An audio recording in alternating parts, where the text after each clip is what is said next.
Well, good afternoon, everyone, and thank you for joining our WNCT Now late afternoon news update. My name is Kelsey O'Donnell, broadcasting to you live from our digital studio ahead of the holiday weekend. We have some new information in this afternoon. Pitt County Schools announced it's adding an extra day of remote learning for its students this year. This morning, the school board voted 7-2 to add an extra day for online instruction. Board members say this decision follows a lot of deliberation. They say this plan is aimed at helping teachers balance responsibilities and protecting employees and students from the coronavirus. Pitt County Schools will add an extra day of remote learning for all students running through November 16th. The county has been on a hybrid plan since August the 17th. Now, under this plan, two groups of students swap back and forth between virtual and in-person instruction. More than 50% of the students are already remote learning. This new plan adds 9 extra days of remote learning Monday between the two groups. It adds 9 extra days of Mondays of remote learning between the two groups. This morning's meeting had over an hour of discussion between board members before coming to a decision. 9 on Your Side's Madeline Ashley will have more details tonight in our newscast.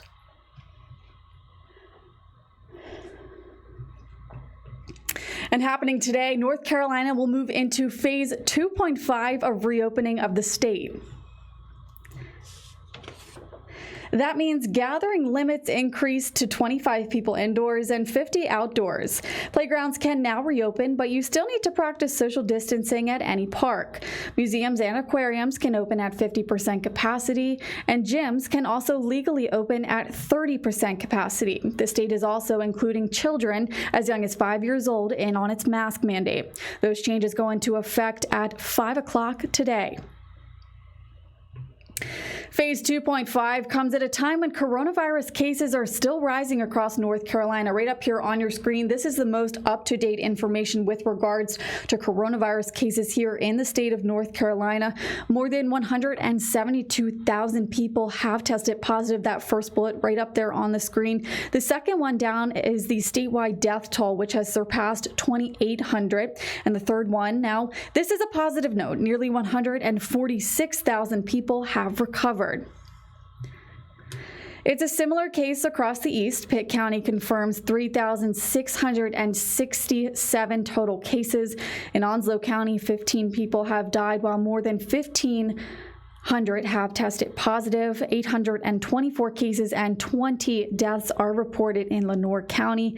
Greens County, right up here on your screen, their death toll is up 5, while the case count has reached 430.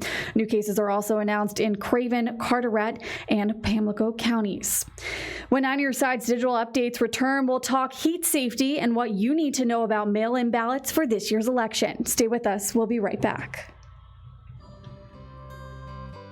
WNCT 9 on Your Side is hitting the road. Living Local is back and coming to a town near you. We're Living Local on WNCT 9 on Your Side.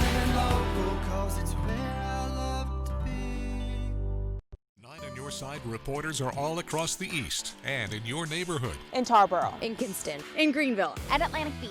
Covering local stories that impact you. The groundbreaking ceremony is the beginning of construction for Morehead City's 4th City Hall. People from all over the state of North Carolina gathered at the Sycamore Hill Missionary Baptist Church. Historic Turnage Theater in Washington helps the community celebrate art and culture. See their original reporting weekdays on 9 on Your Side News. Again, you can find all of this information as well as what will be on our broadcast this evening online at WNCT.com. Now, if you are just now joining us, welcome in. My name is Kelsey O'Donnell, broadcasting to you live from our digital studio, providing a news update in between our newscasts. Now, if you've been outside, you understand how hot it's been here in eastern North Carolina. Experts say this heat can be dangerous. Greenville Fire and Rescue is working to educate people to protect themselves while under the sun. They advise you to start hydrating the night before and keep drinking water outside even if you're not thirsty. Avoid drinking alcohol because it can lead to dehydration. Masks can make breathing difficult, especially in the heat, so they say your best COVID protection outside is social distancing. Firefighters say to call 911 immediately if you or someone you see is struggling from the heat. Meanwhile, the election process kicks off across North Carolina today. The State Board of Elections is now sending out absentee ballots to voters. Let me pull up some footage here for you. According to the State Board of Elections, this is the first time the state's dealt with such a high volume of requests. So far, the state's gotten 618,000 absentee ballot requests.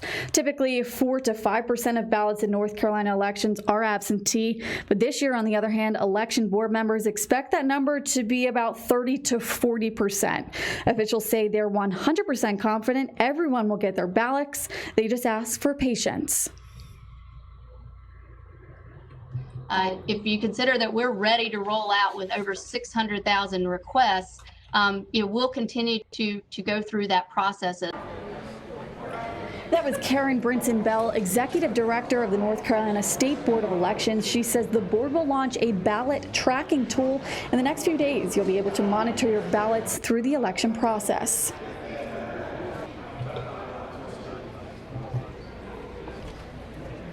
We'll have those details online at WNCT.com as well. Now, switching gears, police agencies across North Carolina have an important goal over the holiday weekend: preventing crashes. Last Labor Day weekend, State Highway Patrol troopers responded to more than 1,300 crashes, 12 resulting in deaths.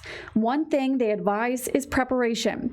Have someone be the designated driver before you start drinking. Otherwise, troopers encourage the use of ride sharing.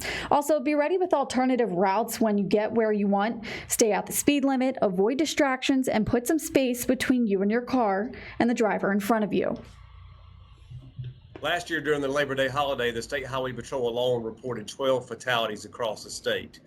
That's 12 individual families that will be affected forever due to a needless collision. So we take fatal collisions very seriously. This weekend, there will be hundreds of troopers, officers, and deputies out, keeping a close eye out for impaired drivers to work and save lives. This will wrap up our WNCT Now late afternoon news update. Be sure to stick around for our newscast coming up tonight at 5. Thanks for watching.